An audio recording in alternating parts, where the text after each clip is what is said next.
For the most part, oh, you want to do, we can put a little bit of... everything is quiet. Customers intently focused on solving their day. Conversations, if any, are light. So what we're saying As that Can we get the fly insert- out of here? But occasionally, you'll find a conversation Exactly. that's not that light at all. In fact, it's scary. One guy's been sentenced and received 262 months. These are complicated, right? Absolutely. With these cases, there's always a lot of moving parts. Reed Bowles and Todd Bradbury have known each other for a decade. You know, I was on the defense side when I first met him. Their careers have had parallel paths. They've worked side by side. I always respected the work he did. Bowles is a Lexington police detective. He spent 6 years in homicide. Now he has a new title, Overdose Detective. His role is a change for Lexington Police. For information, I'll be 10-12 for a little while further. Lexington is one of the few, if not the only, agency in the state to have a detective totally focused on heroin overdoses.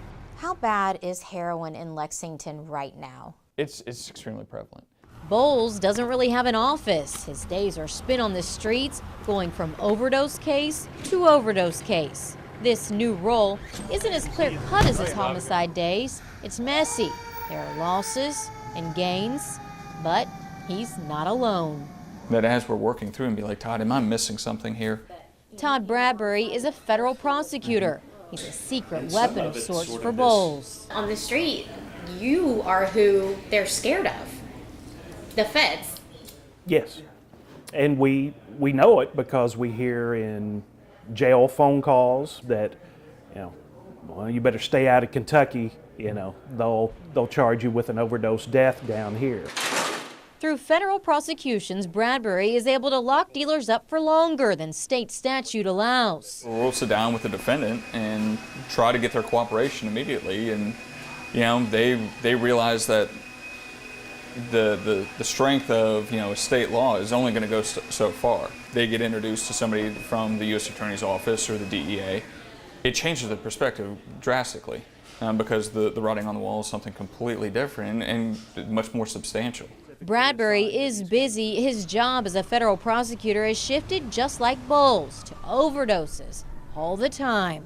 90% of your cases are overdoses now? At least I could do it 100% of the time. He's got 15 cases pending right now. A third of his caseload, at least, is Lexington. What we try to do is go as many levels back as we can, or as many levels up the chain of distribution.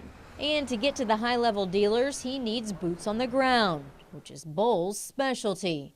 It's being patient with it and continuing to pick at it and continue to work on witnesses and the evidence that you have to try to develop something. They can be fairly complicated cases, fairly complex, but the end result can be very good. Both have success to back up their work. More and more federal sentences are being handed out in overdose cases.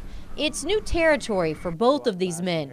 Two people with a history of work in common, now charting a new path together by challenging an epidemic. I think it's an uphill climb, but I think it's an uphill climb that is starting to pick up some momentum.